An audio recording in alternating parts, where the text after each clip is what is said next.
Scary Reddit Stories Part 71. When I was around 11 to 12 years old, my friend Alex and I had these huge woods around us that we never ever came close to finding the edge of. We would wake up in the morning early when school was out and we would spend the whole day out exploring the woods.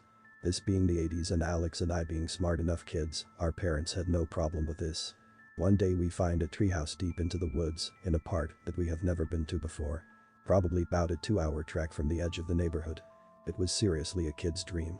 This treehouse is probably 30 feet off the ground, but it looks solid. We are so stoked to find our new castle. We hightail it back home to get some rope, and my pops takes us down to the surplus store, and over dinner Alex and I can't shut up about it. Next day comes, and we hike out at almost dawn. We got a backpack full of rope and sandwiches and our knives on our hips and excitement that's so thick we could chew on it. We make it out there and start attaching rungs made from big sticks onto one end of the rope. It took us a good few hours but we get one side finished and the rope tossed over the branch that's where the little deck and door are. We finally climb up and we are sitting on the deck looking out and rock, paper, scissors for who gets to go in first. Alex wins and goes in and comes right out. He's white as a sheet and wants to go home. So curious as I am I go inside. This treehouse is probably 8x8 and about 7 to 8 high inside. The inside walls are covered, every single inch, of naked girls. Not awesome found Playboy magazines, but Kitty P0RN. I think the oldest kids were about my age, but it was Polaroids and glossy magazine pages, stuck perfectly up with staples and filling the walls up. Alex and I got back home as quick as we could.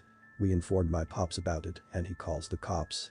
The officer shows up and asks us a few questions like where it is, how did we get up there, where did we buy the rope, did we take any pictures off the wall. He got increasingly rude about it and my pops put an end to it. He left with our statement and said he would be in touch. We were no longer allowed to be out in the woods for more than an hour without checking in. About a year or two later that same cop stopped me when I was hanging out in a different park, saw me smoking, and caught me with a joint. Alex asked him whatever happened with the treehouse. The cop told us to not do drugs and left us alone.